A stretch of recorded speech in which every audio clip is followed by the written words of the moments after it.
नमस्कार दोस्तों, मैं विनोद कश्यप। आपका स्वागत है अनबाउंड इंडिया में। और मैं आपको लेके चलता हूं एक ऐसी सभ्यता को बहुत करीब से दिखाने का जिसको कि हम मोहनजोदड़ो के नाम से जानते हैं, हड़प्पा सिविलाइजेशन के नाम से भी जानते हैं। ये एक बुक है और इस बुक को अभी लिखा है रूपा भाटी जी ने। उनके साथ मैं आपकी मुलाकात कराता हूँ। और सबसे बड़ी बात यह है कि मोहनजोदड़ो की जो सील्स हैं, उसकी जो भाषा है, वो पिछले 100 सालों से उसको पढ़ने की कोशिश हो रही है। बहुत से लोगों ने कोशिश की है उसको जानने की, समझने की। जो सील है उसमें भाषा क्या है, उसमें जो बने हुए जो चित्र हैं और जो अंकन है वो क्या है, इसके बारे में हम जानने की कोशिश करेंगे। उसका सारा का सारा निचोड़ जो है, उसकी जो रिसर्च है, वो इस बुक में है। आप है रूपा भाटी जी। रूपा जी, आपका नमस्कार, स्वागत है अनबाउंड इंडिया में। और हम कुछ बात करेंगे और आपसे समझने की कोशिश करेंगे कि बीते 100 सालों में जब से मोहनजोदड़ो सभ्यता इस दुनिया के नक्शे पर आई है और हमारे सामने आई है, उसकी भाषा को लेकर जो एक संघर्ष हुआ है, जो जानने की कोशिश की है। बहुत सारे लोगों ने इसको डिसाइफर करने की कोशिश की है अपने अपने तरीके से। तो रूपा भाटी जी, एक बार फिर से आपका अनबाउंड इंडिया में स्वागत है। और आपका धन्यवाद यहाँ पे मुझे बुलाने के लिए। Thank you very much time निकालने के लिए। आपने जो अपने बुक में भाषा को लेकर उसका जो डिसाइफर होने की जो बात की है, जो दावा किया है, उसके भी हम जो है परते खोलने की कोशिश करेंगे। और आपकी पिछले 20 साल से की जो मेहनत है इसमें हम उसकी भी बात करेंगे। तो आगे हम बढ़ें उससे पहले मैं आपसे ये जानना चाहूँगा, हमारे दर्शक भी ये जानना चाहेंगे कि आप पेशे से तो एक आर्किटेक्ट हैं, है ना? और एक आर्किटेक्ट होने के नाते आर्किटेक्चर का अपना भी एक अलग है, फील्ड ही अलग है उसमें। तो ऐसे में आप मोहनजोदड़ो और हड़प्पा की जो उन्नत गलियां हैं, उसमें आपका जाना कैसे हुआ? और अपने प्रोफेशन के बारे में बताइए कि आप ये यहाँ कैसे शिफ्ट कर गई? एक्चुअली मैं एक प्रैक्टिसिंग आर्किटेक्ट हूँ, लेकिन मैंने अर्थ आर्किटेक्चर पे काफ़ी एम्फसाइज करके पढ़ाई करी है। ये लेटर रिसर्च है मेरे लाइफ में कि रामदत्त आर्किटेक्चर और अर्थ से जो क्ले से जो हम ब्रिक्स बनाते हैं, सन ड्राइड ब्रिक्स से भी हम घर बना सकते हैं। उसी प्रकार से इसी तरह के सन ड्राइड ब्रिक्स और किल्न ब्रिक्स जो हैं वो मोहनजोदाड़ो में और हड़प्पा की सभ्यता में मिलती हैं। सो बीइंग एन आर्किटेक्ट, वो मेरे लिए एक प्लस पॉइंट हो गया समझना इन दोनों सभ्यताओं को भी, जो कि पूरी अब इंडस वैली सिविलाइजेशन कही जाती है। बट एक जो मृत जो सरस्वती है, उसके आजू बाजू में भी सिविलाइजेशन जो है पनप रही थी। लाइक भिराना हो गया, हरियाणा के जितने भी साइट्स हैं, राखी गढ़ी है, ये सारी जो साइट्स मुझे ज़्यादा और अच्छे से समझ में इसलिए आया क्योंकि मेसोपोटामिया का आर्किटेक्चर भी हमने पढ़ा था। हमने दुनिया की तमाम तरह के आर्किटेक्चर के बारे में, हिस्ट्री ऑफ आर्किटेक्चर में पढ़ा था।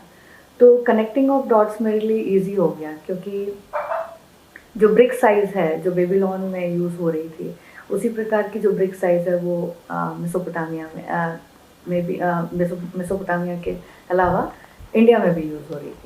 तो दैट मीन्स कि हमारे यहाँ के जो कारीगर है वो वहाँ पे भी काम कर रहे हैं होंगे, या उनके कारीगरों ने हमें कभी फैसिलिटेट किया होगा।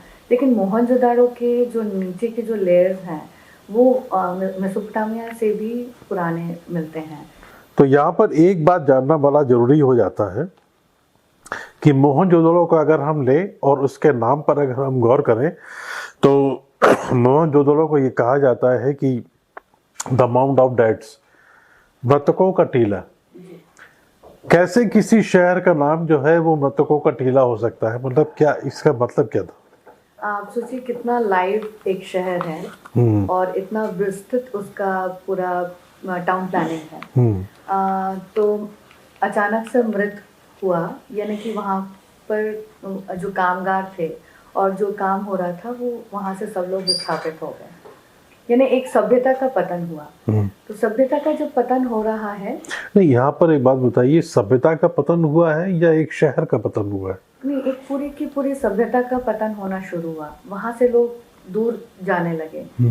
जब एक अर्बनाइजेशन खत्म होता है, बिकॉज क्योंकि वो इंडस्ट्रियस था, तो हम मोहनजोदाड़ो के नाम पे आते हैं कि मृतकों का टीला क्यों बन गया, क्योंकि वहां से लोग हट गए, क्योंकि अब वो वहां रहने जैसी स्थिति नहीं है। तो दो कारणों से थी, एक तो पानी शायद उपलब्ध नहीं हो पा रहा था, दूसरा कारण था कि वो इंडस्ट्रियसनेस नहीं रही, यानी इंडस्ट्रीज नहीं रही। इंडस्ट्रीज नहीं, हाँ। तो अभी भी ऐसा होता है ना कई बार कि वो काम हो गया तो इंडस्ट्रीज, जो मिल्स हैं, आप देखेंगे बॉम्बे में जो कपड़ा मिल है, उनकी चिमनियाँ आपको दिखाई देंगी, उनके जो धरोहर है वो दिखाई देंगे, और वो अब खत्म हो रहे हैं, लेकिन वो वैसे के वैसे ही वहां पे रखे हुए। तो बिल्कुल इसी तरह से ये भी मृत हो गए थे, क्योंकि उनका काम जो है वो खत्म हो गया था, वहां से लोग विस्थापित हो गए थे। जी जी। अब इंटरेस्टिंग बात यह है कि मोहन से मोइन बोलते हैं हम आज। ये जो मतलब है मोहनजोदड़ो, इसका असली मतलब मैं आगे जाके पूछूंगा, ठीक है?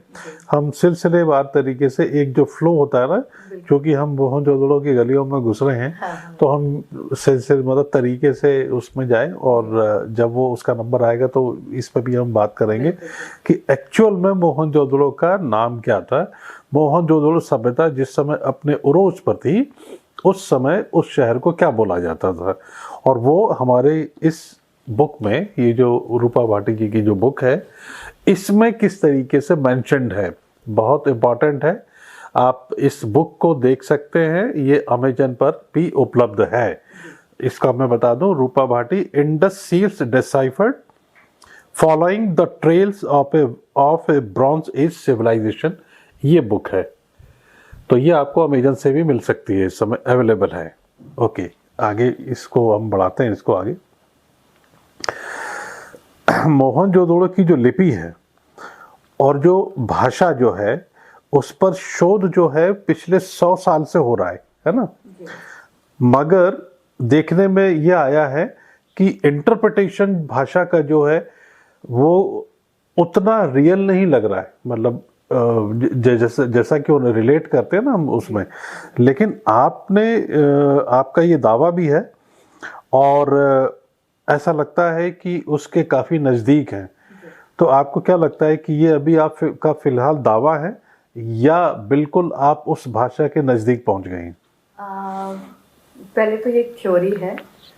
थ्योरी ये है कि किसी भी दो सिविलाइजेशन को जब एक दूसरे के साथ में इंटरैक्ट करना है, और इंटरैक्शन में हमें एक सभ्यता, यानी कि मेसोपोटामियन की जो सभ्यता है, उसकी जो कुनेफॉर्म टेक्स्ट है, उसमें हमको ये हमारे भारतीय नाम मिल रहे हैं। मगन के राजा का नाम मिल रहा है, मणियम नाम मिल रहा है, 32 लॉर्ड्स ऑफ मगन वो मिल रहा है, शू इलीशू नाम का इंटरप्रेटर मिल रहा है। तो इस तरह की जब सभ्यता उस तरफ वाली कुनेफॉर्म टेक्स्ट में हमारे यहाँ की चीजें बहुत सारी वहाँ पे उपलब्ध हैं। अच्छा। 62 टाइप्स ऑफ इन्वेंटरीज उपलब्ध हैं। तो एक तरीके से जब लेन देन होता है, तो जो स्क्रिप्ट आप जो कह रहे हैं कि क्या कह रही होंगी, तो इसमें एनालिसिस कई लोगों ने किए हैं। तो उसमें सबसे पहले जो एनालिसिस किया है वो है राजेश राव जी ने, जिन्होंने ये बताया कि ये सिंटैक्टिक हो सकता है, यानी कि ये कुछ शब्द बन रहे हैं। उसमें उन्होंने पाया कि शायद ये सुमेरियन शब्द भी हो सकते हैं, नियर ईस्टर्न कोई शब्द हो सकते हैं, या फिर संस्कृत हो सकता है, क्योंकि जो एंडिंग्स हैं वो बहुत ही स्पेसिफिक आ रही थी। मतलब एक तरीके का फिगर जो है वो स्पेसिफिकली उभर के आ रहा था। तो इससे उन्होंने अंदाजा लगाया कि ये जरूर शब्द ही होंगे, लोगोग्राफिक नहीं है, ये स्क्रिप्ट है। उसको आगे बढ़ाया सू सलिवन ने, और सू सलिवन के साथ इरावतन महादेवन और भी बहुत सारे लोगों ने, ब्रायन इन्होंने भी काम किया, बहुत सारे लोगों ने काम किया, और उस पर से धीरे धीरे करके फिल्टर होके जो बहुत सारा काम सू सलिवन ने किया। उसके बाद यज्ञदेवम ने किया। बिल्कुल, हाँ। यज्ञदेवम है भरत राव जी। तो राजेश राव जी से शुरू हुआ, भरत राव जी पे पहुंचे हम। अब उसके आगे जो स्क्रिप्ट है उन्होंने कई संस्कृत नामों से लेकर के, जैसे कि बाढ़ को अगर हम ब अक्षर देना चाहें तो ब की जगह उन्होंने न दिया, नालिका बोल करके। अच्छा। तो इस तरह से उन्होंने एक्सपेरिमेंट किए और एक्सपेरिमेंट करके उन्होंने निकाला कि ये कुछ संस्कृत में जो है संस्कृत रूट बेस्ड ये निकल के आ रहे हैं। ओके।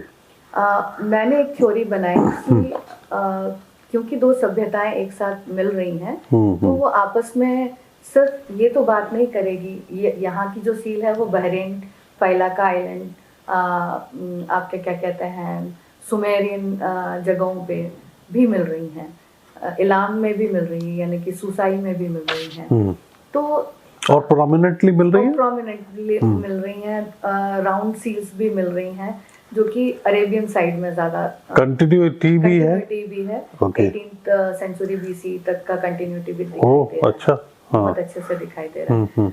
लेकिन वो डिक्लाइन के समय में दिखाई दे रहा है कि उस समय उस तरफ में ज्यादा दिखाई दे रहे हैं सील। करेक्ट। जो हमारे यहाँ के जो सील पहले जो लोथल, धोलावीरा में, हड़प्पा में, मोहनजोदाड़ो में, चान्होदारो में यहाँ जो मिल रहे थे। तो यज्ञदेवम जी ने जो अक्षर एक एक को असाइन किया उसको मैंने टेस्ट किया और लगभग 70% जो टेस्टिंग है वो जगहों के नाम, लोगों के नाम और आइटमों के नाम, जो इन्वेंटरीज थी जो हमारे यहाँ से वहां पे जा रही थी, उन इन्वेंटरीज के नाम से मैच करने लगी। तो जैसे मैच करने लगी तो मैंने पाया कि 1000 नेम्स ऑफ प्लेसेस जो कि 6-7 नाम से शुरू हो रहे थे।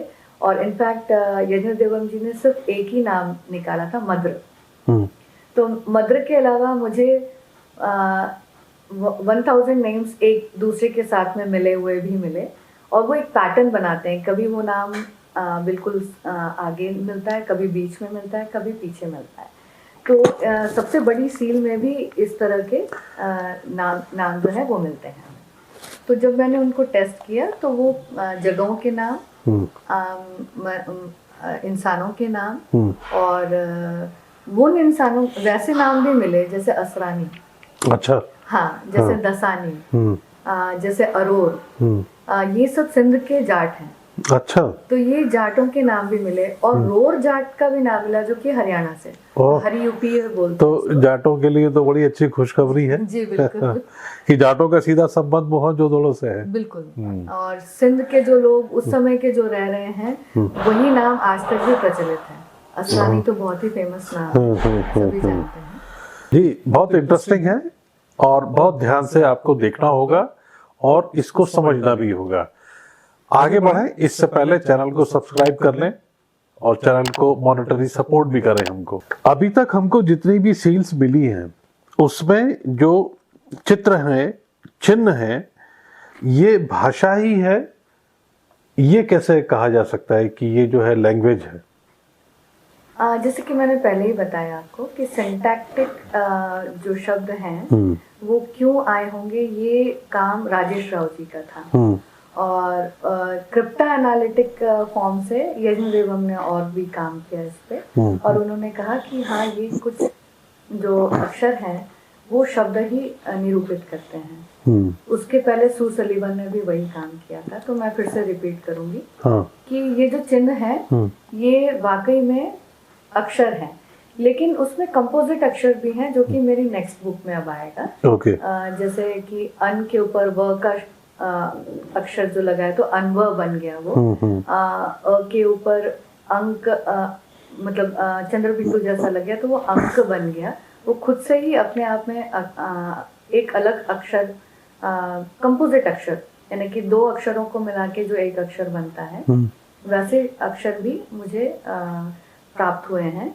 और उसकी जो लिस्ट है जब मैं उससे वापस से कोरिलेट करती हूँ तो लगभग 1000 नेम्स में चेंजेस आते हैं। ओह अच्छा। तो वो मैंने अभी इसमें इनकॉर्पोरेट नहीं किए हैं। ओके नेक्स्ट बुक में आएंगे। ठीक है। ये जो 70% जो मैंने इसमें इनकॉर्पोरेट किया है ये यज्ञदेवम जी के स्क्रिप्ट के ऊपर से ही मैंने टेस्ट किया। ओके। तो इसमें आपकी बुक में जो है 125 पेज नंबर जो है वो क्या कहना चाह रहा है इसके अंदर, ये जो है इसमें? जैसे ये 230 नंबर पे त्रैताहा त्रैताहा लिखा हूँ 230 हाँ। तो अब लेकिन आप जैसे ही पढ़ेंगे त र ई आ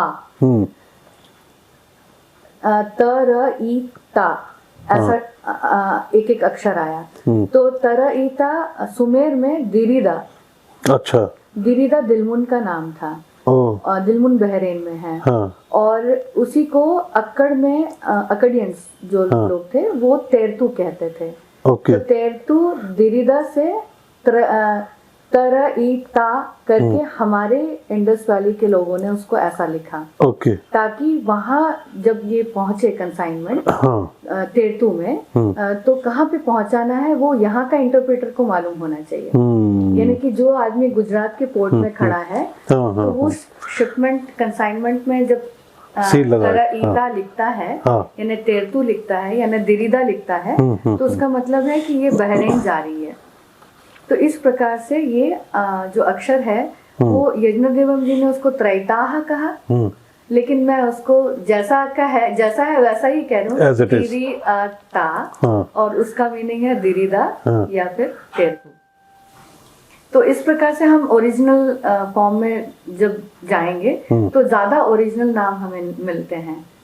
जैसे उन्होंने संस्कृत में कन्वर्ट किया था तो मुझे बहुत तकलीफ होती थी उस समय देखने में। और एक बार मैंने उन्हें मैसेज भी किया था कि जब आपने तारा ईता बस इतना जब आपने लिखा था तो मैं ज्यादा अच्छे से डिसाइफर कर पा रही थी। जैसे ही आपने उसको संस्कृत में कन्वर्ट कर दिया तो वो मेरे लिए एक चैलेंजिंग जॉब बन गया कि वापस से मुझे प्रॉपरली ढूंढना पड़ रहा है नामों को। आगे हम पूछते हैं और समझने की कोशिश करते हैं कि क्या ये सील्स जो हमको मिली हैं अभी तक ये जो दूसरी और भी जो सभ्यताएं अपने चरम पर थी और आपस में कनेक्टेड थी। एक तो ये भी मैं पूछूंगा किस तरह से कनेक्टेड थी।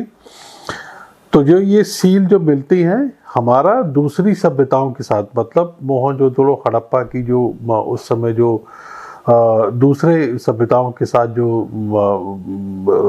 इंटरमिंगलिंग हो रही थी वो आपस में कोई संबंध रखती हैं और अगर रखती हैं तो उसकी वजह क्या थी, वो कर क्या रहे थे आपस में जो हमको सील्स में दिखाई देती हैं। जो कुनेफॉर्म टेक्स्ट है उसमें जैसे मैंने पहले भी बताया आपको कि बहुत सारी इन्वेंट्रीज मिली। जैसे कि हम यहाँ से उनको चेयर मैन्युफैक्चर करके भेज रहे थे, बेंच मैन्युफैक्चर करके भेज रहे थे, बेड के जो लेग्स हैं वो मैन्युफैक्चर करके भेज रहे थे। अच्छा। तो इस तरह की इन्वेंट्रीज उनके उसमें मिली। कार्नेलियन बीड्स भेज रहे थे। चेयर मतलब कि लकड़ी मतलब ये जो अपना जैसे सोफा में हम अभी बैठे हुए हैं इस तरह के चेयर भेज रहे थे। अच्छा। बेंचेस भेज रहे थे। अच्छा। दरवाजे भेज रहे थे, चौखट भेज रहे थे। तो ये सारी जो आकृतियां हैं वो भी आपको लोगोग्राफिक फॉर्म में दिखाई देंगी। अच्छा। जो कि अक्षर में परिवर्तित भी हुई बाद में चल के। तो वो म कहलाती है मंचिका। मंचिका यानी बेंच। हाँ। तो संस्कृत में मंचिका म हो गई। हाँ। तो उसके हिसाब से वहां पे जो हम भेजते थे ये जो चेयर भेजते थे। हाँ। तो फर्नीचर जो है वो हम भेजते थे। अच्छा। कार्नेलियन की बीड्स के ऑर्नामेंट्स हम उन्हें भेजते थे। गारमेंट्स भेजते थे। तो कई सीलों में गारमेंट का भी शब्द आया जैसे ब। तो सुमेरियन गारमेंट्स मतलब हम कपड़े भेज रहे थे या बना के भेज रहे थे? नहीं पूरे कपड़ों के रोल्स भेज रहे थे। तो इतना बड़ा हमारा मैन्युफैक्चरिंग यूनिट था। जैसे कि स्पेशल इकोनॉमिक जोन्स होते हैं इस तरह से इंडिया में जगह जगह पे अलग अलग स्पेशल इकोनॉमिक जोन्स थे। और वो सारी चीजें जो है वो आती थी लोथल में और धोलावीरा खासकर धोलावीरा में। तो जैसे मोहनजोदाड़ो में चीजें पहुंची वहां पे मेजर हुआ, वहां पे मेजरमेंट होती थी और फिर वहां से चान्होदारो आया। चान्होदारो के बाद कराची के कोई पोर्ट पे लगी या फिर इनलैंड से होते हुए धोलावीरा पे पाटन से होते हुए धोलावीरा पे पहुंची यानी पच्चम और खदीर बेद पे पहुंची। और वहां पे पहुंचने के बाद वहां पे शिप्स लगी होती थी और उसमें शिप्स में अब लोडिंग हो जाती थी। अच्छा इंटरेस्टिंग बात यह है कि हम टिम्बर्स भी भेज रहे थे। अच्छा, तो टिम्बर्स में कौन कौन से जा रहे थे यहाँ से? एबोनी जा रहा था, नॉर्थ से साल जा रहा था, तो इबोनी और ब्लैक एबोनी जो कि श्रीलंका में मिलती है, कुछ मालाबार पोर्शन में मिलती है और कुछ जो तमिलनाडु के एरियाज में मिलती हैं, वो ब्लैक एबोनी भी जा रही थी। ये खासकर श्रीलंका में मिलती है, तो आप समझ सकते हैं श्रीलंका से गोवा तक चीजें आती थी और फिर वो आगे जाती थी। आप को बड़ा आश्चर्य लगेगा कि गोवा का नाम भी सुमेरियन टेक्स्ट में आया है। रियली? जी, गोवा को वहाँ पे गोबी कहा गया है। गोवा को गोभी कहा गया है, गोवा वालों जरा ध्यान रखें। हाँ, बिल्कुल गोबी कहा गया है। तो मैं सोचती थी कि ये नाम कैसे आया, तो वहाँ पे गोपिका पट्टनम करके जो एक पोर्ट है, जो कि गोवा से थोड़ा सा अंदर रिवर के साइड में अंदर में इस स्ट्यूअरी में है, उसको गोपिका पट्टनम कहा गया। तो गोपा से गोबी जो शब्द है वो उनके पास में पहुंचा, गोपिका पट्टनम से। यहाँ से टिम्बर्स जाते थे और बहुत ह्यूज लॉग्स जो हैं वो सीधे वहां पे पहुंचते थे टेम्पल आर्किटेक्चर के लिए। वहाँ के में जी, वहाँ के टेम्पल आर्किटेक्चर आर्किटेक्चर के लिए जो ब्लैक एबोनी है और ब्लैक कलर का बड़ा फैसिनेशन था उनका। तो ब्लैक कलर के उनके बिल्कुल वाइट टेम्पल होगा और एकदम से ब्लैक उनका दरवाजा होगा। तो ब्लैक एबोनी जो है वो बहुत यूज होती थी। और ये सारी चीज़ों को भेजने के लिए जो रास्ते थे वो हाई सी में ना लेकर के उन्होंने नल सरोवर वाला ट्रैक लिया और फिर वो पच्चम और खदीर बेट तक पहुंचते थे और वो सेफ हावन था। वहाँ पे उस समय समंदर का लेवल थोड़ा ऊपर था, तो जो माउंट्स जो अभी दिखाई देते हैं और रान जो अभी दिखाई देता है, उस समय समंदर का लेवल थोड़ा सा ऊपर था और जो शिप्स है वो वहाँ पे इजीली लग जाती थी इन चारों आइलैंड्स के ऊपर। टेक्टोनिक प्लेट्स के थोड़े से डिस्टर्बेंस की वजह से वो थोड़ा सा डिफिकल्ट हुआ। हम बैक टू क्वेश्चन आएंगे कि हम कहाँ पे थे। हम ये जानना की कोशिश कर रहे थे कि ये जो सील्स हैं इसमें जो एक डिपिक्शन हमको मिलता है और जिसको कि आपने क्रैक किया है, ये जो सभ्यताएं आपस में एक दूसरे के साथ ट्रेड जो कर रही थी, तो ये ट्रेड ही कर रही थी कि कुछ और भी कर रही थी? नहीं, ट्रेड कर रही थी और बिल्कुल डिस्पैरेट कल्चर है। यानी कि हमारे जो इंडियन कल्चर है, चाहे वो सदर्न इंडियन के हो, वो उनके अपने कल्चर उन्होंने कंजर्व करके रखे हुए थे। हमारा जो इंडियन कल्चर है, जो आज तक भी हम हवन पूजन करते हैं, बिल्कुल वैसा ही उन्होंने अपना कल्चर बिल्कुल मेंटेन किया हुआ था। सुमेरियन और जो मेसोपोटामियन और अकाडियन जो लोग थे, उन्होंने अपना कल्चर बिल्कुल अपना प्रोटेक्टेड रखा हुआ था। यानी कि उनका जिगुराट हम यहाँ पे नहीं बना रहे थे। अच्छा। हमारा हवन पूजन या यज्ञ जो है वो वहाँ पे नहीं हो रहा। आपने हवन की बात की है, तो मोहनजोदड़ो के जो लोग हैं, हड़प्पन सिविलाइजेशन के जो लोग हैं, क्या ये भी उस समय हवन वगैरह कर रहे थे? बिल्कुल हम ये कह सकते हैं, क्योंकि दो तरह की चीजें मिलती हैं। एक तो हमें वहाँ पे शिवलिंग भी मिला है। अच्छा। हाँ, शिवलिंग मिला है, टेराकोटा शिवलिंग मिला है। जो सील्स मिलते हैं वो हम पशुपति सील बोलते हैं, लेकिन वो ट्राइबल सील्स हैं। ट्राइबल आदमी के जो आज भी नॉर्थ ईस्ट में उसी प्रकार के जो सील्स जो मेरी बुक के कवर पे भी है। तो राजाओं का उस तरह का पहनावा भी होता था, टियारा का पहनावा भी होता था। दोनों तरह के पहनावे जो थे वो उस समय चल रहे थे। और इस तरह का कल्चर जो अभी तक चल रहा है, जिस तरह का अर्बन कल्चर अभी हमारा है, सिमिलर वे में उसी प्रकार का अर्बन कल्चर उस समय भी था। जितना हम अभी भगवान को, ऋग्वेदों को और यजुर्वेदों को मानते हैं और उस प्रकार से हम जो यज्ञ करते हैं, अग्नि चयन करते हैं, जो साउथ में अभी तक भी प्रचलित था, वो सारी चीजें उस समय वहाँ पे भी हो रही थी। तो आपने जैसे अग्नि की बात की, तो अग्नि तो चलो ठीक है कि वो तो प्रोमिनेंटली सभी जगह हो रही थी और प्रकृति की पूजा तो हमारे यहाँ हो ही रही थी। अगर हम भगवानों की बात करें या मूर्तियों की अगर हम बात करें, तो ऐसा क्या देखने को मिलता है कि हम ये कह सकते हैं कि क्या वो शिव भक्त थे, शिव को मानने वाले थे, या कोई और भी भगवान थे जो कि अभी दोनों प्रकार की चीजें चल रही थी। यानी कि जब वो वहां से कुछ देख करके अभिभूत हुए तो उन्होंने भी मूर्त रूप देने की कोशिश करी, जैसे कि वहां मेसोपोटामिया में ऑलरेडी चल रहा था। तो आप देखेंगे कि वहाँ पे कई जो राजाओं के जो बस्ट हैं वो भी मिलते हैं। तो हमारे यहाँ पे भी राजा का बस्ट बनाने की कोशिश करी गई। अन्यथा उसके पहले तक तो हमारे यहाँ राजाओं का भी कुछ भी कोई भी अवशेष ऐसा नहीं मिलता कि राजाओं के बस्ट बनाए जाते हैं, यानी कि सर हो धड़ तक, इस तरह की कोई भी मूर्ति हमारे भारतवर्ष में इंडस वैली सिविलाइजेशन के पहले की नहीं मिलती। बशर्ते अगर वुडन में वो कार्व कर रहे हों और वो जला दी गई हो या खत्म हो गई हो तो वो हमें नहीं मालूम। लेकिन एक चीज है कि अभी जितनी भी क्या कहते हैं आर्कियोलॉजिकल जो सर्वेस हुए हैं और निकल कर आई हैं, चाहे मोहनजोदड़ो के सिटाडेल की बात कर रहे हैं या कोई और भी, उसमें किंग जैसे ही मतलब कि कोई पैलेस टाइप का हो ऐसा कुछ नहीं मिल रहा है वहां पर। हाँ, है ना। हाँ। तो ये पैलेसेस जो होते थे, जो बड़े जो पैलेसेस हैं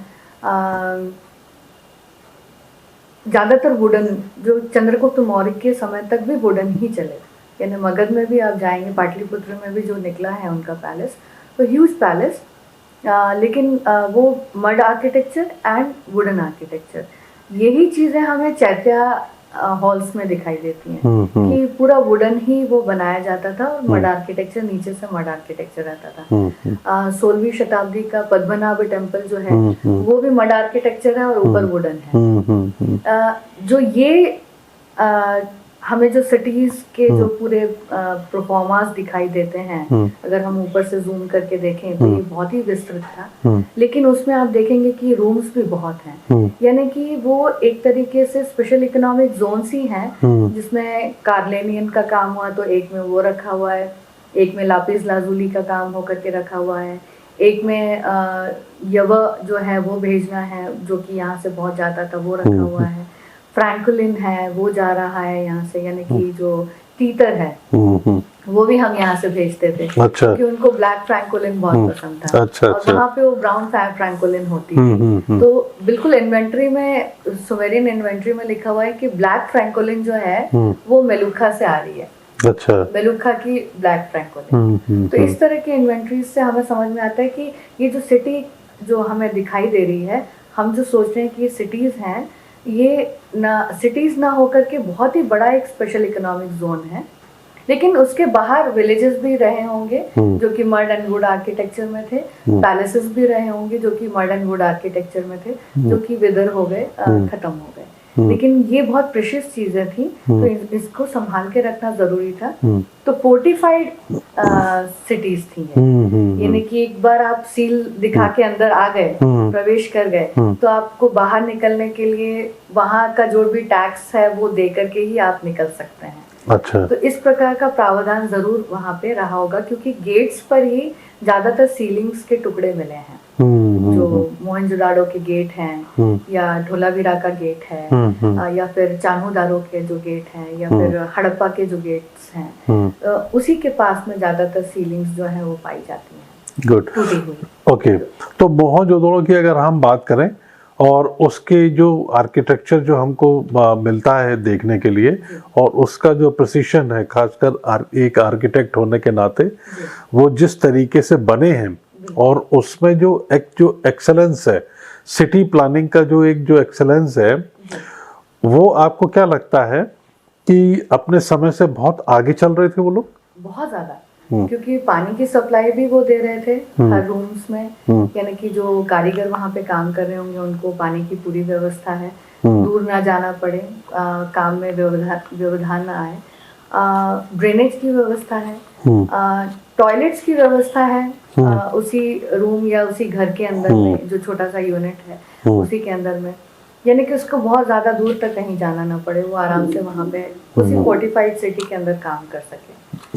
तो ये बहुत ही उन्नत तरह की चीज थी, क्योंकि इवन अभी भी स्पेशल इकोनॉमिक जोन में एक बार आप एंटर कर जाते हैं तो आपको अंदर जाने के लिए पास चाहिए, और जब बाहर निकलते हैं तो आपकी पूरी चेकिंग होती है कि आप कोई सामान लेके तो नहीं जाते। अच्छा, तो ये सारी की सारी चीजें उस समय भी अनश्योर हो रही थी सारी। वो मुद्रा राक्षस नहीं, वो आपका अर्थशास्त्र में आया है। जो कार्नेलियंस बनाते हैं, जो इन पे जेम्स पे काम करते हैं, इन लोगों से भी बच के रहना है, क्योंकि ये आपको धनराशि, जो उस समय की ये धनराशि थी, वो ये दे करके आपको लूट भी सकते हैं। अच्छा, ये भी हो रहा था। ये भी हो रहा था, यानी कि करप्शन जो है वो भी छोटा मोटा था, जिसके ऊपर उन्होंने चेक रखा हुआ था चाणक्य ने। तो उन्होंने अर्थशास्त्र में वो नीति बनाई थी कि उसका एक पोस्ट होगा, वहां से जब निकलेगा आदमी तो वो भी चेकिंग होकर के निकलेगा कि कहीं वो निकल के बाहर जो कार्नेलियंस है वो बाहर बेच नहीं दे, या जो जेम्स है वो बाहर औने पौने दामों में वो आगे बाहर ना निकाल दे। तो मोहनजोदड़ो में अभी तक की जो खुदाइयाँ हुई हैं तो उसमें हमको टूल्स मिलते हैं और भी तमाम तरीके की चीजें मिलते हैं, ऑर्नामेंट्स वगैरह सब कुछ मिलते हैं, लेकिन वेपन नहीं मिलता है ना? है ना?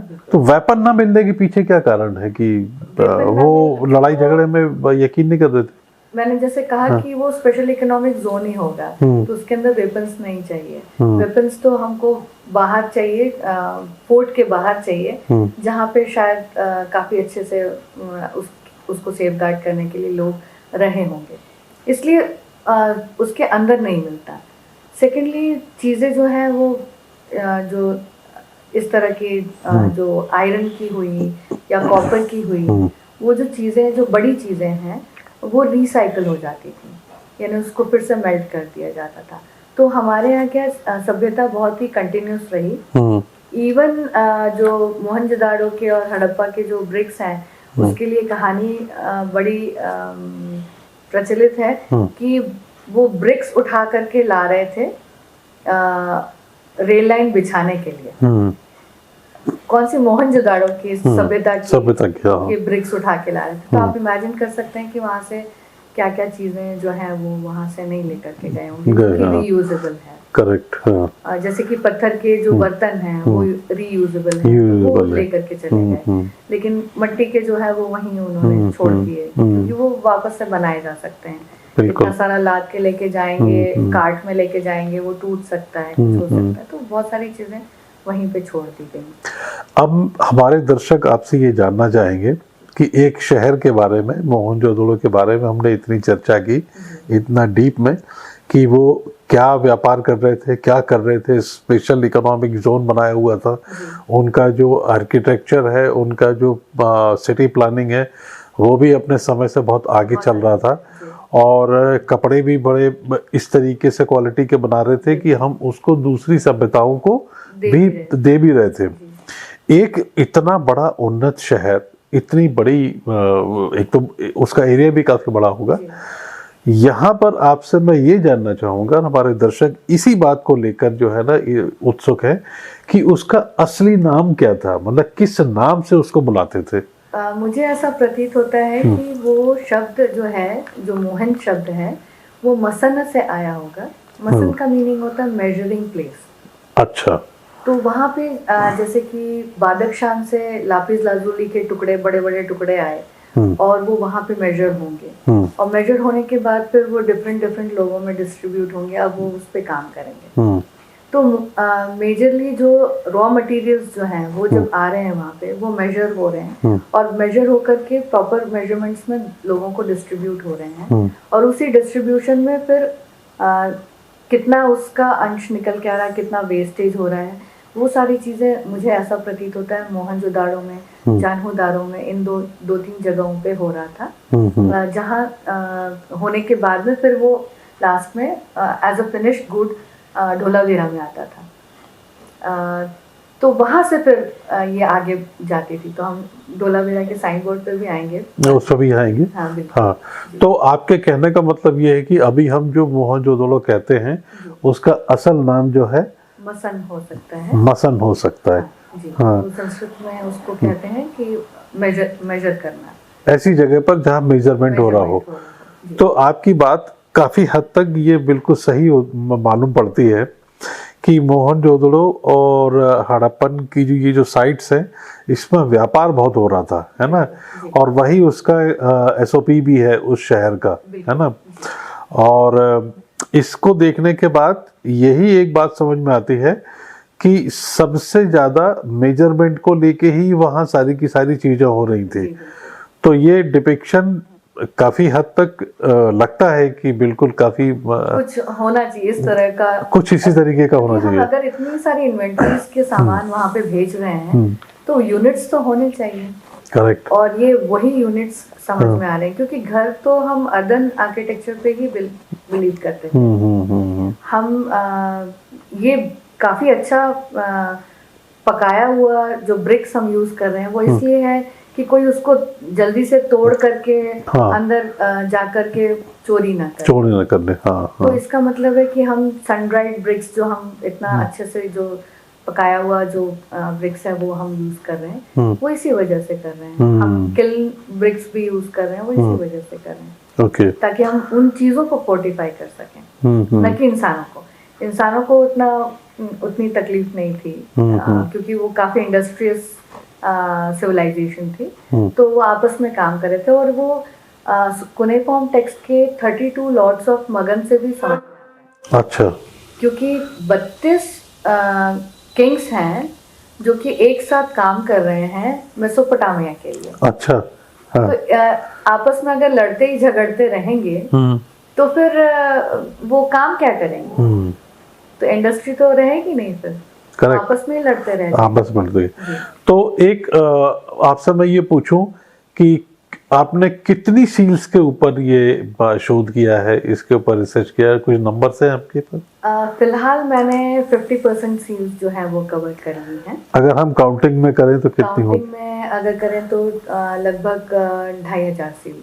2500 सील्स के ऊपर आपने, और वो 2500 सील्स पे जो लिखा है उसको आपने क्रैक किया है? वो मैंने क्रैक कर लिया है। अब जो बाकी जो 2500 सील्स हैं वो कंपाउंड अक्षर हैं, वो उनको डिसाइफर प्रॉपरली करना और एक नया पूरा क्या कहना चाहिए कि उसका मतलब स्क्रिप्ट, नई स्क्रिप्ट, जैसे यज्ञदेवम जी ने अभी जो स्क्रिप्ट दे दी है, अब उसके पैरेलल एक मेरी स्क्रिप्ट भी और आ जाएगी, जो कि उनसे ही मिलती जुलती है, लेकिन वो कंपाउंड वर्ड्स भी हैं, कंपाउंड अक्षर भी हैं। शॉर्ट फॉर्म ढूंढने की कोशिश कर रहे थे, जैसे हम शॉर्ट हैंड करते हैं, उसी तरह से उन्होंने शॉर्ट फॉर्म ढूंढने की कोशिश भी करी है। और वही आगे चल करके ब्राह्मी में भी उसमें एडिशंस जो करके आ ई उ ओ और अनवा, इस तरह के जो अक्षर हैं जो बनते हैं, वो हमें यहाँ पे भी देखने को मिलने लगे थे। इस पीरियड में भी शुरुआत हो गई थी। 2500 सील्स में अगर हम आपसे ये पूछें कि आपको कौन सी सील ऐसी थी जिसने सबसे ज्यादा जो है ना अट्रैक्ट किया, प्रभावित किया कि, और जब आपने उसको डिसाइफर कर लिया तो ऐसा लगा कि ये तो बहुत बड़ी यूरेका फॉर्म मतलब आ गई है? बहुत सारे मोमेंट्स थे ऐसे यूरेका वाले, लेकिन जो 100 साल से लोग मगन और मेलुखा के लिए जो प्रयत्न कर रहे थे कि ये दो शब्दों का, ये दो शब्द जो है वो एक्चुअली में कहाँ पे होंगे, क्या होंगे, तो वो इस किताब में है। और अगर मैं अभी एकदम से डिस्क्लोज कर दूंगी तो कोई किताब नहीं खरीद सकता। फिर भी एक हिंट दीजिए। मगन और मेलुखा का मैंने अलग अलग चैप्टर्स दिए हैं। ये दो नाम जब सील में निकल के आए तो वो यूरेका मोमेंट था मेरे लिए। देखिए, आप रूपा भाटी जी के लिए जो यूरेका मूवमेंट है वो तो इन्होंने बता दिया, और बहुत सारी बातें जो हैं वो इस बात के लिए इन्होंने रखी है कि आप बुक तक पहुँचे। ठीक है, बुक जब आप पढ़ेंगे और उसमें समझने की कोशिश करेंगे, डीप डाउन करेंगे, तो आपको बहुत सारी चीज़ें खुद भी मालूम चलेंगी, महसूस होंगी, है ना। तो एक बार बुक जो है बुक तक पहुंचने की कोशिश करें। मतलब मैं यहाँ पर बुक की मार्केटिंग नहीं कर रहा हूँ, मैं इसलिए इस आपसे ये कह रहा हूँ मैं, और मैं ये इसलिए चर्चा में लेकर आना चाहता हूँ कि मोहनजोदड़ो के बारे में हम बहुत सारी बातें करते हैं, है ना, इसलिए भी ये चर्चा खास हो जाती है। रूपा भाटी जी ने इसको जिस सिंप्लीफाई तरीके से आपके और हमारे सामने रखा है वो काबिले तारीफ है, क्योंकि कई सारी इससे पहले जो चीज़ें हुई हैं वो इतनी ज़्यादा एकेडमिक हैं, उसको समझना बहुत मुश्किल है। और मोहनजोदड़ो जब आपके टेक्स्ट में पढ़ाया जाता है, स्कूल में पढ़ाया जाता है, कॉलेजेस में पढ़ाया जाता है, आम बोलचाल की भाषा में हम जब बातें करते हैं, कहीं ना कहीं मोहनजोदड़ो और हड़प्पा की बातें भी हमारी चर्चा में आ जाती हैं। तो जब इतना कॉमन सब्जेक्ट है, उसकी जो भाषा है वो जितनी सिंप्लीफाई तरीके से होंगी उतना ही ज़्यादा पॉपुलराइज भी होगी। तो इसके लिए तो आपको बधाई देना भी चाहिए, है ना। इसके लिए भी मतलब ये है कि उसको सिंप्लीफाई करके आपने रखा है, जिससे कि लोग उसको समझ पाए, रिलेट कर पाए उसको, और जो आगे जो यंग जो रिसर्चर्स हैं उनको भी एक ट्रिगर पॉइंट मिले। हाँ। और वो आगे बढ़ाएं इस काम को। आपको ऐसा नहीं लगता है कि कभी ऐसा तो नहीं आया कि आपके ख्याल में कि ये मैंने बहुत बड़ा काम कर दिया है, अब इसके आगे? बिल्कुल भी नहीं। हाँ। ये मेरी थ्योरी है। New theory is most welcome. Yagyadevam ji की एक थ्योरी थी कि इसमें सिर्फ ऋग्वेद के और महाभारत के और रामायण के इस प्रकार के जो ब्राह्मण ग्रंथों के वो वर्ब रूट्स आ रहे हैं, जबकि वो प्रचलित नहीं है। यानी कि वो ऐसे रूट्स लेकर के आ रहे हैं जो कि बोलचाल की भाषा में भी प्रचलित नहीं है। तो एक तरीके से उन्होंने जो अक्षर दिए हैं, अक्षर को एक साउंड वैल्यू दी है, वो 70% हद तक काम कर रही है। टूटी फूटी काम कर रही है मगर कर रही है। लेकिन उसमें से मैं ये नाम निकाल पा रही हूँ इसलिए क्योंकि एक प्राकृत नाम जो है संस्कृताइज्ड वे में उसको देखना, संस्कृत के लेंस से देखना और प्राकृत के लेंस से भी देखना, क्योंकि उसके बाद की जो सभ्यताएं नियर ईस्ट में जो मिलती हैं उसमें बिरिदश्व, सुतर्ण, अम्बरीश तबाल के राजा हुए जो कि अनातोलिया है आज की डेट में। इस तरह के काफ़ी सारे जो नाम हैं, बाद में मितानी। तो ये जो पॉकेट्स थे जो नियर ईस्ट में, वो हमारे ही लोग जो वहाँ पे पहले बस गए वो बाद में बड़ी पॉलिटीज बन गए। तो वो बाद के अवशेष मिलते हैं और पहले का हमें पुराण है, इतिहास है, वो मिलता है। ये एक ब्लैक एज है, ये एक डार्क एज है जहाँ पे हमें समझ में नहीं आता कि ये बोल क्या रहे थे एक दूसरे से।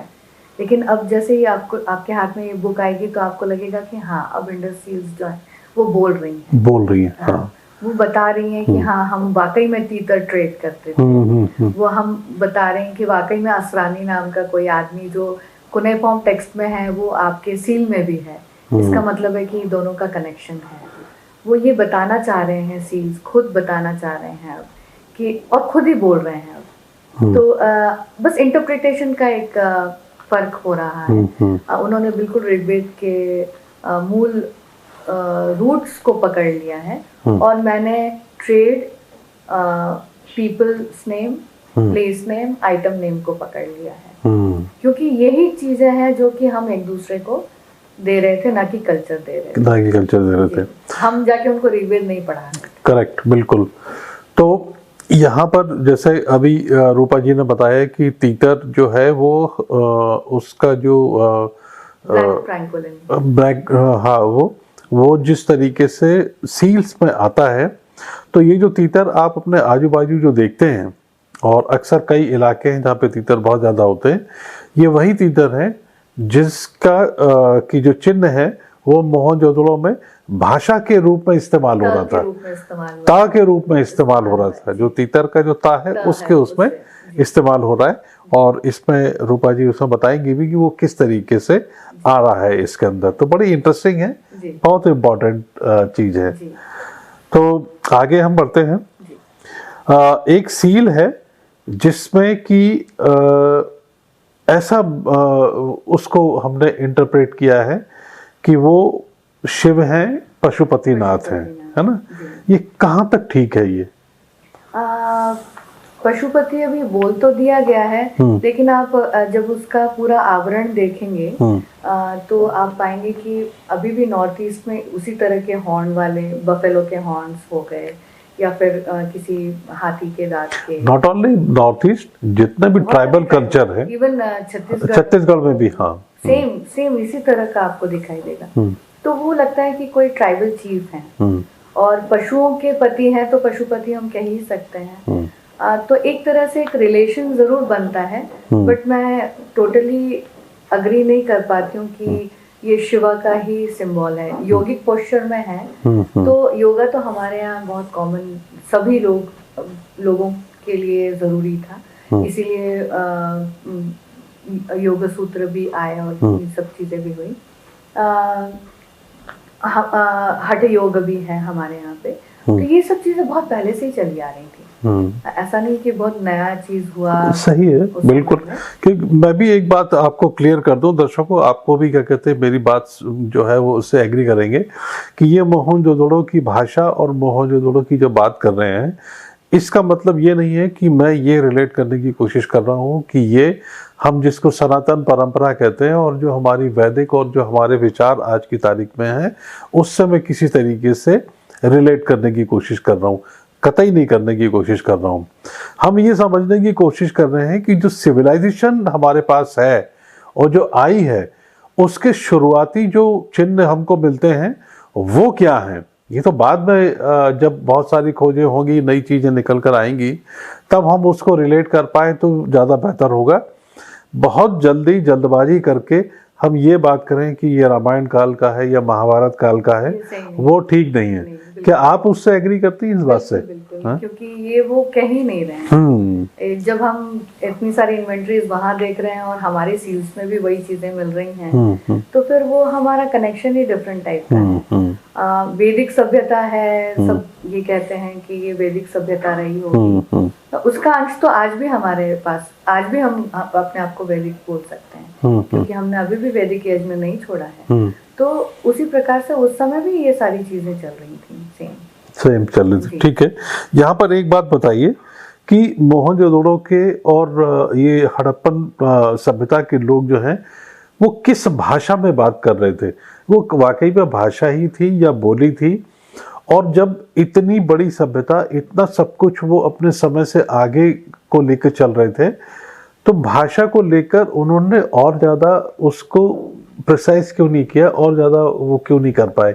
वो कहाँ उस पे आप बड़ी देखते हैं? इंटरेस्टिंग बात है। जैसे फोनेटिक जो होते हैं ना भाषा, वो किस तरीके की होती होगी? जैसे अभी हम बात कर रहे हैं, मैंने बोला बड़ी इंटरेस्टिंग बात है, तो मैंने बीच में इंटरेस्टिंग वर्ड ले लिया। अब वर्ड भी बोल रही हूँ मैं शब्द भी नहीं बोल रही। बहुत सारे, तो मतलब हम अब हिंदी तो हमारा सिर्फ 20-30% रह गया है। हम ज्यादा तो इंग्लिश में बात कर रहे हैं। करेक्ट। तो ये इंग्लिश में हम बात कर रहे हैं और समझ भी रहे हैं। तो उस समय मेसोपोटामिया के जो लोग हैं वो तमिल से जैसे बात कर रहे हैं या फिर बलोचियों से जैसे बात कर रहे हैं, जो प्राकृत भाषाएं हैं उनसे जो जैसे बात कर रहे हैं, और संस्कृत भाषी लोगों से भी बात कर रहे हैं। तो वो मिक्स्ड भाषा आपको जो सील्स हैं उसमें भी दिखाई देंगे। जैसे कि एक सील है जिसमें बा लिखा हुआ है। अब बा से आप क्या अंदाजा लगाएंगे? कुछ भी नहीं लगा सकते, क्योंकि बा से अब मैं क्या समझूं? उसमें एक लीफ बना हुआ है और ब उसका मीनिंग ब है, एक ही लीफ बना हुआ है, तो वो बा मीन्स गारमेंट इन सुमेरियन। अच्छा, अब सुमेरियन के पास में इंटरप्रेटर है, उसने यहाँ पे गारमेंट उठाया और उसने ब का जो चिन्ह है वो बनाया, ठप्पा लगा दिया कि ये पूरी शिपमेंट है जो कपड़े की जा रही है। वो वहां पे वो जो सीलिंग जब देखेगा तो वहां का जो इंटरप्रेटर है वो बा पढ़ेगा। जैसे ही उसने बा पढ़ा वो समझ जाएगा कि ये जो पूरी शिपमेंट है वो क्लोथ्स की आई हुई है, वो कपड़ों की आई हुई है। तो वो वहां पे वो सीलिंग को तोड़ देगा और जिन जिन को वो कपड़े जो है वो पहुंचाने हैं वहां वो कपड़े पहुंचा देगा, उन सिटीज में पहुंचा देगा कपड़े। उसमें आगे सील जो लगी रहेगी, मल्टीपल सील्स लगेगी, यानी कि एक बेल है। एग्जैक्ट जो तरीका था इनको, इनका नाम आ गया कि राजा नरम सिंह को बा पहुंचाना है। अच्छा। और कितने पहुंचाने हैं तो वो न्यूमेरिकल का भी एक सील आ जाएगा। इस प्रकार से मल्टीपल क्ले सील्स जो हैं वो एक ही जगह पे लगा दिए जाते थे और ऐसा यथार्थ में मिला है। मल्टीपल सील्स लगे हुए बेल के ऊपर इस प्रकार से टूटे हुए, गिरे हुए, एक साथ सीलिंग्स जो हैं वो लगे हुए। मतलब सील तो एक ही है, अलग बनी हुई है, मगर एक बड़ा क्ले का वो लगा दिया और उसमें फिर वो ठप्पे लगाते जा रहे हैं सारे। अच्छा। तो मल्टीपल सीलिंग्स उसमें बन गई। तो एक पूरा का पूरा बड़ा सेंटेंस भी बन गया, राजा नरम सिंह कपड़े इतने क्वांटिटी के, इतने मेजरमेंट का वूल, और कहाँ जा रहा है, और कहाँ जाना है, किस सिटी पे उतरना है, अक्षत में उतरना है कि अनशन में उतरना है, सुसाई में पहुंचा देना है, या फिर आगे मरी तक जाना है, या फिर लेवांट तक जाना है, या फिर ग्रीस तक जाना है। तो वो एंथ्रोपॉड्स भी हमारे इंडियन एंथ्रोपॉड्स जो है वो सुमेर कल्चर में थे। यानी कि एक गुआबा नाम की सिटी थी जो कि मेलुकन सिटी थी। अच्छा। और वो मेसोपोटामिया के अंदर थी। अब हमारा जो सारा माल है वो वहां जाके उतरता था और फिर वहां से आगे डिस्ट्रीब्यूट होता था। तो ये कहाँ कहाँ जा रहा था, किस किस सभ्यता में? तक जा रहा था। अच्छा। ये ग्रीस तक जा रहा था। अच्छा। ग्रीस के कोलोना में भी हमारे कार्नेलियंस मिले हैं, एस्ट कार्नेलियंस, और जो कि अगेट से बनते हैं, या अगेट एंड कार्नेलियन, जो कि नर्मदा घाटी के हैं। अच्छा। नर्मदा घाटी के जो अगेट्स हैं वो बहुत ही ट्रांसपेरेंट होते हैं और हाई क्वालिटी के होते हैं। करेक्ट। आज भी हम कार्नेलियंस जो है वो यूज करते हैं, गोल्ड ऑर्नामेंट्स में भी हम यूज करते हैं। तो ये जो लेपिस जिसको अकीक जिसको बोलते हैं, हाँ हाँ, अकक का शब्द आया है। अच्छा, इसमें आया है। अच्छा। तो जब लोग ये बुक लेंगे हाथ में तो वो रिलेट कर पाएंगे कि कई शब्द जो बहुत पुराने हैं, जो इवन अरब में जो चलते हैं, वो शब्द भी इसमें आना शुरू हो चुके हैं और वो आज भी बोले जाते हैं जी। तो रतुआ भी हम बोल रहे हैं, अकक अकीक भी हम बोल रहे हैं उसको, और रक भी हम बोल रहे हैं, जेम्स भी बोल रहे हैं। तो रक संस्कृत हो गया, रत जो है रतुआ से प्राकृत हो गया, और अकीक जो है वो बिल्कुल अरेबियन नाम जो है वो हम यहाँ पे इस्तेमाल कर रहे हैं, जो वो लोग इस्तेमाल करते थे, वो भी हमारे सील में मिल रही है। बहुत बढ़िया जी। तो एक मल्टी लैंग्वेज सिस्टम था। हाँ। उसमें हमारे सदर्न इंडियन लैंग्वेजेस के भी नाम मिल जाएंगे, जैसे चेरा, चोला, पंड्यास, ये सारे नाम भी हमें मिल जाते हैं। ये एक जो स्टोन है जिसको कि हम लेपिस लजूली बोलते हैं, जो हाँ, जो कि अफगानिस्तान से मिलता है। ये जो ब्लू कलर है, वो ब्लू कलर का जो फैसिनेशन है वो क्या मोहनजोदड़ो में मिल रहा था, या ये यहाँ से ट्रांसपोर्ट होके कहीं और जा रहा था? ये यहाँ से ट्रांसपोर्ट होकर के नियर ईस्ट में जा रहा था। हाँ। वहाँ पे बहुत सारे बीटल जैसे दिखने वाले जो कीड़े मकोड़े होते हैं, उसमें वो यूज हो रहे थे। अच्छा। उन पता नहीं क्या तिलस्म था उनके लिए, या वो कुछ मायने रखता था, या डेटी था, या क्या था, जो भी था, लेकिन वो ऑर्नामेंट्स में बड़ा यूज होता था। तो लापिस लाजुली जो है वो ऑर्नामेंट्स के लिए बीटल के शेप में आपको वहां पे मिल जाए, फ्रॉक के शेप में। तो वो टैबू था, या फिर वो कुछ उसका इस्तेमाल करते थे, वो क्या करते थे वो तो हमें नहीं पता, लेकिन ये सारी चीजें हमारे यहाँ से बन के भी जा रही थी और वहां पे भी बनाई जा रही थी। वहाँ के एंथ्रोपॉड में भी हमारे लोग होते थे। वहाँ पे पॉटरीज मिली हैं जिसमें से ये भी पता चलता है कि हमारे यहाँ के जो छोटे बच्चे हैं वो भी वहाँ पे जाकर के काम कर रहे थे, क्योंकि बहुत अच्छी पॉटरी नहीं बना पा रहे थे, तो पता चल रहा था कि ये बच्चे ने बनाई हुई है। तो कई स्पेकुलेशन ये भी निकल के आ रहे हैं कि क्या स्लेव भी हो रहे थे क्या हमारे यहाँ से वहाँ। नहीं, ऐसा नहीं हो रहा था। हमारे यहाँ के लोग जो है वो वहाँ जाकर के बना रहे थे, जो यंग हैं वो जाके बना रहे थे, सीखने की कोशिश कर रहे होंगे उस जगह पे रह करके, तो वो भी प्राप्त होता है। क्या ऐसी पॉसिबिलिटी है? और मैं बोथ साइड की बात कर रहा हूँ कि अगर सुमेरियन कोई शिप अगर जा रही है तो वहाँ भी आपको अपनी एक कॉलोनी बनानी पड़ेगी, वहाँ भी लोग रहेंगे बनाने करने के लिए, या वहाँ की सामान जब अगर यहाँ पर आ रहे हैं तो वहाँ के लोग भी यहाँ पर रहेंगे। बिल्कुल बिल्कुल सही तो मैं ये जानना चाहता हूँ, और इंटरेस्ट भी हमारे दर्शकों का इस बात पर है कि ये जो कॉलोनीज वहाँ डेवलप हुई हैं, या वहाँ के लोग यहाँ पर आके कॉलोनी जो डेवलप हुई हैं यहाँ पर रहे होंगे, तो हो सकता है कि कुछ लोग वहीं रह गए हों और कुछ लोग यहाँ रह गए हों। तो ऐसा कुछ देखने में मिलता है? बिल्कुल मिलता है। एक है अमय करके बिजनेस वुमन हुई 2330 BCE में। अच्छा। ये मेसोपोटामिया की बिजनेस वुमन थी। अब कुंतासी में यहाँ पे बिबिनो टिम्बो करके एक जगह है, IBC साइट ही है, और बिबिनो टिम्बो करके आज तक प्रचलित है, यानी किसी महिला का ये टीला है। अच्छा। और महिला का टीला होने की वजह से ये प्रतीत होता है कि वहाँ की कोई महिला मेसोपोटामिया की अपने फ्लीट्स ऑफ शिप लेकर के यहाँ पे आती थी, और यहाँ से सारी चीजें लेकर के ट्रेड के लिए वो वापस जाती थी। ऐसे 62 एंट्रीज हैं अमाया नाम से। My God. और इस नाम की महिला थी, और इतना ट्रेडिंग जो है बिजनेस वुमन भी हुआ करती थी उस समय, महिलाओं के भी योगदान है।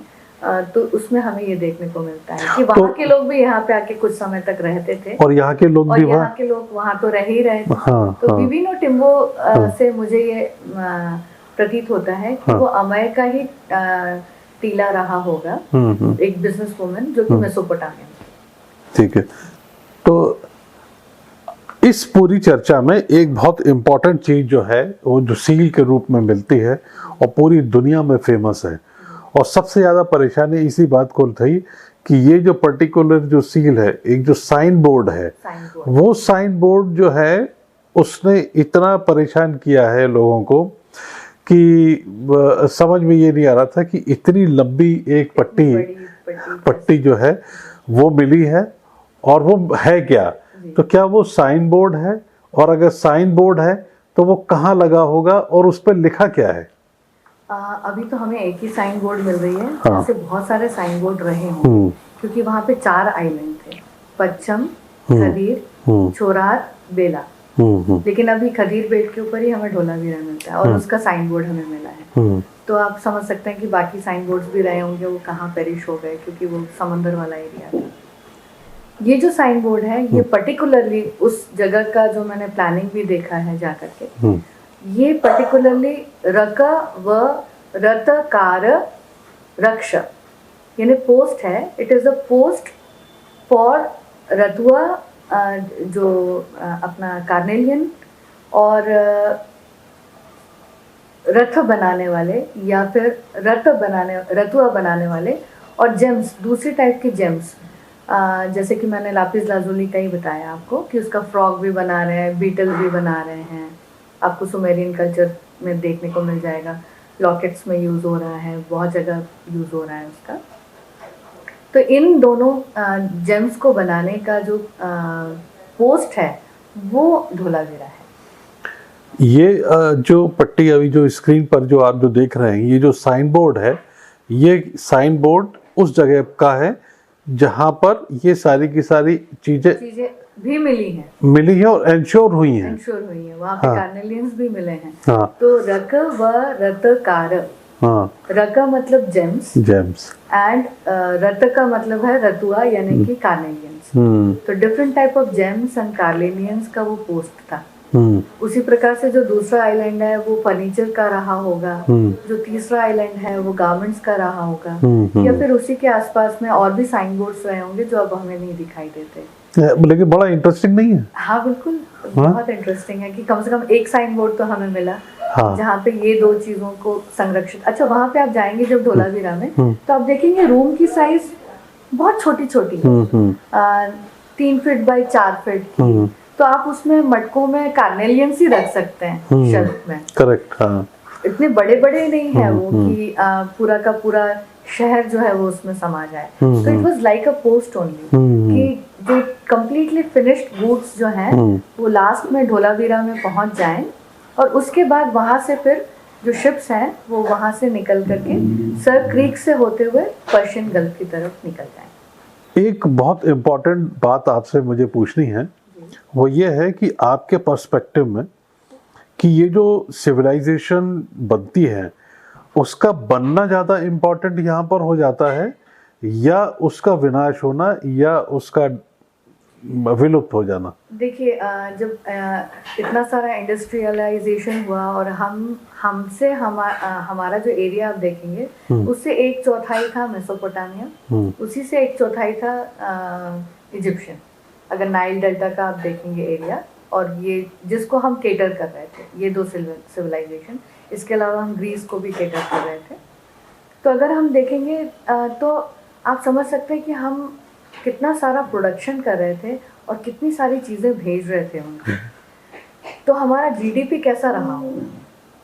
हाँ, ये बात तो है। जो मुगल के समय में जो जीडीपी रही होगी वही उस समय में रही होगी, या उससे ज्यादा रही होगी। और सिर्फ हम ये सब तो नहीं, ग्रीस में तो हम मसाले भी पहुंचा रहे थे जो बाद तक भी पहुंचा रहे थे। पेरिप्लस में भी हमको मिलता है, एरिस्ट्रियन पेरिप्लस में भी हमको, आर्यन के एनालिसिस में भी मिलता है कि जो मसाले हैं वो सारे तमाम चीजें जो है वो सदर्न इंडिया से वहां पे जा रही थी, और उसके बदले में वो गोल्ड दे रहे थे। उनके लिए गोल्ड कीमती नहीं था, ब्लैक पेपर कीमती था। करेक्ट। वैसे इजिप्शियंस के लिए जो मसाले हम भेज रहे थे उनके जो बार्मिंग करने के लिए, यानी कि जो मम्मीफिकेशन के लिए, वो बहुत सारी चीज़ें हमारे यहाँ से ही जा रही थी। तो आप समझ सकते हैं कि even during the Indus valley civilisation time हमारा जीडीपी एकदम अप गया होगा, और जब डिक्लाइन हुई तो डाउन भी आया होगा। डाउन भी आया। हाँ, तो ऐसे में इम्पोर्टेंट क्या हो जाता है कि सिविलाइजेशन के बढ़ने का जो एक हमको साइन मिलते हैं, चीजें मिलती हैं आर्कियोलॉजिकल एक्सकेवेशन में, वो इम्पोर्टेंट है, या उसकी जो डेड हो चुकी चीजें जैसे स्केलेटन में और भी बहुत सारी चीजें हमको मिलती हैं उसके अंदर, वो मतलब इनमें से इम्पोर्टेंट क्या हो जाता है कि क्या आपके हिसाब से क्या है कि सिविलाइजेशन का डिक्लाइनेशन ज्यादा इम्पोर्टेंट है या उसका बनना उभरना, एक पीछे जो टाइमलाइन जो है उसका उभरना ज्यादा इम्पोर्टेंट है। उससे हमें ये पता चलता है कि जो मैक्सिमम चीजें जो हमारे यहाँ पे उस समय जो हो रही थी वो हमने पूरे वर्ल्ड को दी उस समय। यानी ड्रिलिंग करने का तरीका, बहुत सारी चीजें जो हैं वो हमने, वीविंग का तरीका, फर्नीचर बनाने के तरीके, ये सारी जो चीज़ें हैं वो हमने बारबेरियन कंट्रीज में हमने सब पहुंचाई हैं यहाँ से। तो यहाँ पर एक सबसे ज़्यादा इम्पॉर्टेंट बात आपसे ये भी पूछनी रह जाती है कि इस सिविलाइजेशन में, हड़प्पन सिविलाइजेशन में महिलाओं की क्या स्थिति थी? क्या वो भी इस ट्रेड में या अपने सिविलाइजेशन में जो एक योगदान होता है, प्रेजेंस होती है, वो भी उतनी प्रोमिनेंट थी? बिल्कुल। एक जो बड़ा फेमस डांसिंग गर्ल बोल करके एक स्टैचू है, हाँ, बहुत छोटी सी, हालांकि डांसिंग फॉर्म में नहीं है, वो अथॉरिटेटिव फॉर्म में खड़ी। करेक्ट। हाँ, तो उसको बड़ा गलत तरीके से डांसिंग गर्ल लेकर के लिया गया है। तो अथॉरिटेटिवली वो मसलिन कोई क्लॉथ पहनी हुई है, ऐसा भी नहीं है कि वो नग्न खड़ी हुई है। आप सांची स्तूपा में जाएंगे तो वहाँ पे जो क्या कहते हैं, जो ब्रैकेट्स बनी हुई हैं लेडीज की, तो वहाँ के जो गाइड्स हैं वो आपको बताएंगे पतला सा जो एक नीचे जाता है वो कपड़ा है, मसलिन का कपड़ा है जिसमें आर पार दिखाई दे रहा है, लेकिन वो कपड़े धारण करती थी। तो वैसा ही ये डांसिंग गर्ल भी है, अथॉरिटेटिव स्टेट में है, और जिस हिसाब से उन्होंने हाथ में बाजू में जो लगाए हुए हैं, उनके जो ऑर्नामेंट्स हैं, वो बताते हैं कि बहुत ही हाई क्लास की एक कोई महिला है, और बहुत अथॉरिटेटिवली खड़ी हुई। आप अगर शाल भंजिका जो मूर्ति है विदिशा से जो मिली है, शाल भंजिका मूर्ति को अगर आप देखेंगे, उसमें जिस तरीके से डिटेलिंग पत्थर पर की गई है पर उनके कपड़ों को लेकर, वो आप देख के चौंक जाएंगे। तो शाल भंजिका जो है वो मोहनजोदड़ो की ये जो डांसिंग गर्ल जिसकी बात करते हैं उसके बहुत बात की है। तो ये तो बहुत अर्ली उसमें है, तो उस समय जो चीज़ें बन रही थी, जो हम डिपिक्शन कर रहे थे, उसको भी उसी कॉन्टेक्स्ट में हमको लेना होगा, वैसे ही समझना होगा। तो जितना ज़्यादा हम इसमें डीप डाउन करेंगे, समझेंगे, उतना ही हमको ये इतिहास जो है कोरिलेट कर पाएंगे। ठीक है, एक बात हमको, हमारे दर्शकों को आप ये बताइए कि अगर हम टाइमलाइन की बात करें तो आपके हिसाब से कौन सी सिविलाइजेशन जो है वो अपने समय से आगे चल रही थी? मेसोपोटामियन हुई या बाकी जो सभ्यताएं हैं या मोहनजोदड़ो की? हम मैन्युफैक्चरिंग में सबसे आगे चल रहे थे, हम ही उनको चीजें दे रहे थे। हो सकता है कि हमारे आर्किटेक्ट्स भी वहाँ पे जाकर के काम कर रहे हों, लेकिन उन्हें ये नहीं लगा कि इसी टाइप की चीजें हमें जाके इंडिया में बनानी है। करेक्ट, क्योंकि उनका कल्चर डिफरेंट है, हमारा कल्चर डिफरेंट है, तो हमने कल्चर कॉपी नहीं किया। लेकिन जो ब्रिक का जो साइज है, जैसे मैंने आपको बताया कि बेबीलोन के जो ब्रिक साइज हैं और जो हमारे इंडिया के जो ब्रिक साइज हैं, वो लगभग सिमिलर टाइप के ही है। तो डेफिनेटली वो एक्सचेंज तो हुआ ही है। ठीक है, लेकिन कल्चरल एक्सचेंज में हम लोग बहुत स्टॉन्स रहे। इवन वो लोग भी बहुत स्टॉन्स रहे। उन्होंने भी वैदिक नहीं अपनाया। जो हम अब फॉलो कर रहे थे यज्ञ पद्धति, वो उन्होंने नहीं किया। ठीक है, तो हमको ये जो हमारे पास जो सिविलाइजेशन है उस पर कितना गर्व करना चाहिए? मतलब हम उसको कभी हम हर चीज में एपिटोमी पे थे, यानी कि हम सर्वोत्तम थे हर चीज में। हम ड्रिल कर पा रहे थे। हाँ। हम सुश्रुत में देखेंगे तो हमने तीत तक का ड्रिल किया हुआ है। हाँ, हमने ड्रिल का मतलब बहुत बारीक, बिल्कुल इतना सा क्या मोती टाइप का कुछ है, उसमें ड्रिल करना इतना, मतलब जो ये जोक की बात नहीं है। और आप समझ लीजिए उस टाइम लाइन में अगर आप जाएंगे, उस पीरियड में आप समझेंगे तो बहुत बड़ा एक्सेलेंस था वो हमारा। तो अपनी सभ्यताओं के ऊपर आपकी जो टाइम लाइन है उसके ऊपर और आपको गर्व करना चाहिए। हाँ, गर्व तो इसलिए भी करना चाहिए कि जितने जो जाट हैं वो, जैसे मैंने पहले आपको बताया, उसी प्रकार से सदर्न इंडियन नाम भी उसमें मिलते हैं। तो सारे नाम तो मैं नहीं लूंगी, लेकिन चेरा चोला पंड्या के नाम मिलते हैं। और किस प्रकार से मिलते हैं वो आप इस बुक में आप पढ़िए, आपको बहुत अच्छा लगेगा ये समझ के कि तमिल से लेकर के, आंध्रा से लेकर के, तमिल से नाडु से लेकर के, श्रीलंका से लेकर के गोवा तक, और फिर ये तो पूरा यहाँ पे ट्रेड हो ही रहा था, और फिर यहाँ से फिर फाइनल ट्रेड हो रहा था। तो ये सारी चीजें सील में निकल के आई हैं। तो ये जो द्रविडियन जो डिवाइड है ना, नॉर्थ इंडियन और साउथ का, वो उस समय बिल्कुल भी नहीं था। तो हमारे यहाँ के जो सदर्न इंडियन लोग जो बलूचिस्तान में जाके उस समय रहे, तो उन्होंने लैंग्वेज दे दी उनको, और वो लैंग्वेज वहाँ रह गई। लेकिन जैसे डिक्लाइन हुआ इंडस्ट्रियलाइजेशन, तो वो लोग वापस अपने सदर्न इंडिया में आ गए और साउथ ईस्ट कोस्ट को पकड़ लिया उन्होंने। तो जो चोलास का जो पूरा फिर साउथ ईस्ट में जाकर के उनका पूरा एम्पायर खड़ा किया, वो जब उन्होंने इस जगह को छोड़ा तो भाषा छोड़ दी।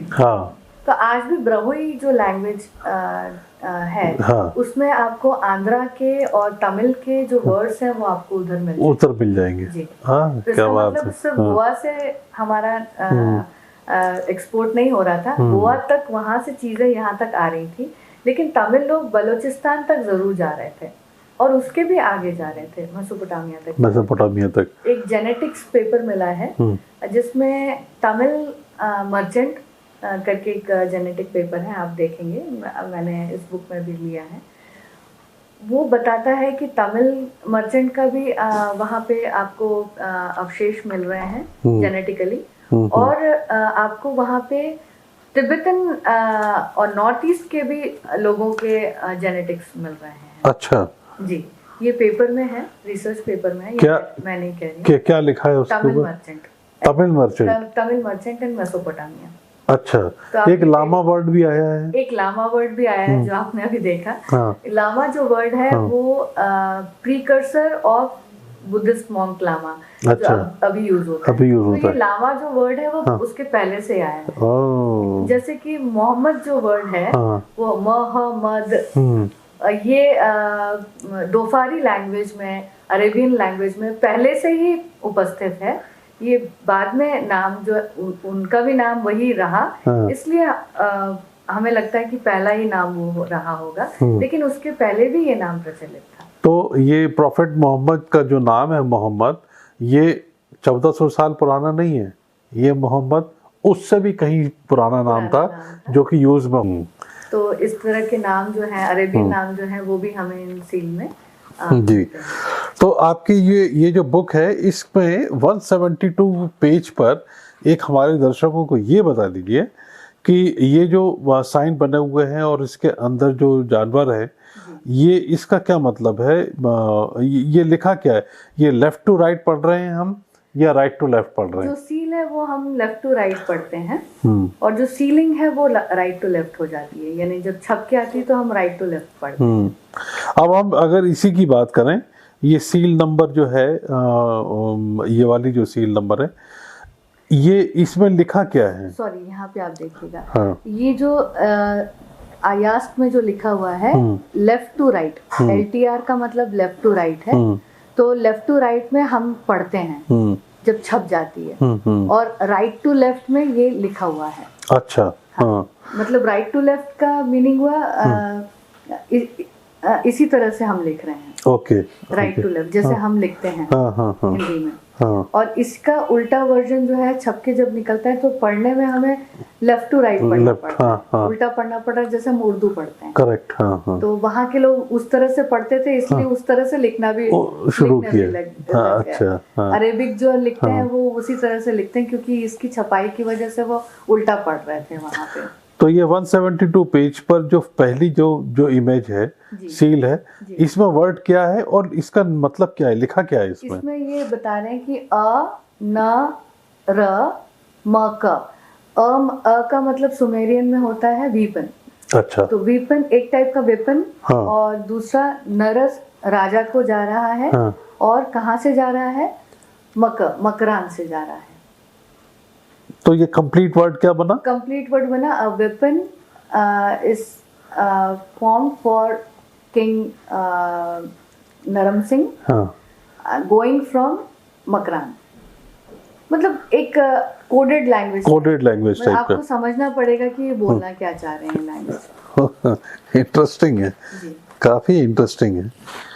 अच्छा, अब मैं आपसे अपनी जो चर्चा है इसके लास्ट लेग में आते हैं, और ये मैं पूछूंगा और कोशिश करें कि आप इसको नटशेल में ही बताएं, एकदम शॉर्ट में।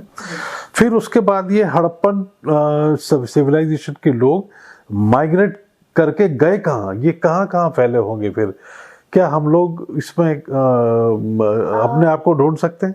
देखिए, जब स्पेशल इकोनॉमिक जोन बिखरता है, यानी कि डेड हो गया, तो उसके बाद वो जिस जिस गांव से आए थे वो अपने अपने गांव में चले जाएंगे। समथिंग लाइक जैसे कि कोई अभी जैसे बिहार से जितने पलायन होकर के दूसरे शहरों में काम करने के लिए, माइग्रेशन जिसको बोलते हैं, सपोजिंगली वहां पे वो काम बंद हो गया, जैसे अभी हुआ था, तो काम बंद हो रहे थे जब भी कोई एक्सीजेंसीज आई, जैसे कि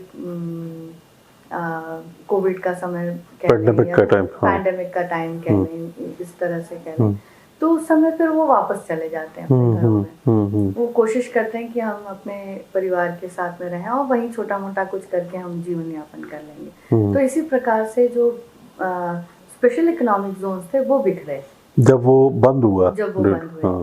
दो कारणों से हुए। एक तो वो डिक्लाइन हुआ क्योंकि बीच में सूसा ने जो आक्रमण किया अकडियंस के ऊपर, और फिर लगाश जो है, जो लास्ट जो फेज था वो वहाँ पे हुआ, और उसके बाद फिर एकदम ही बिखरने लगी चीजें। तो 17th सेंचुरी BCE तक ऑलमोस्ट डिक्लाइन पूरा कंप्लीट हो चुका था, और इसलिए फिर वो लोग अपना अपना जगह पे चले गए। सिमिलरली वहाँ पे जो हमारे लोग रह गए थे, जो छोटे छोटे कस्बे जो बना करके रह रहे थे नियर ईस्ट में, वो बड़ी बड़ी पॉलिटीज बनने लगे। जैसे तबाल रीजन को 1300 BCE में अम्बरीश नाम के राजा ने राज किया। मितानी में तुषारत और बीरिदश्व, सुतर्ण, इन इस तरह के जो नाम हैं, जो संस्कृत नाम हैं, वो हमें मिल जाते हैं। तो सील से ज्यादा तो बाद के जो नाम हैं वो काफी सारे जो हैं संस्कृत नाम जो है वो मिल जाते हैं। तो अगर हम अब बात करें डीएनए की, तो हमारा डीएनए जो है वो इन लोगों से मिलता है, या कहें कि उनके डीएनए हमारे इसमें भी कहीं मिलता है? कहाँ हम सिमिलरिटी देख पा रहे हैं? कुछ जो जैसे टुलु नाडु ले लीजिए, कर्नाटका के जो टुलु लोग जो हैं, इनमें इरानियन कुछ जेनेटिक्स जो है वो दिखाई देते हैं। अच्छा।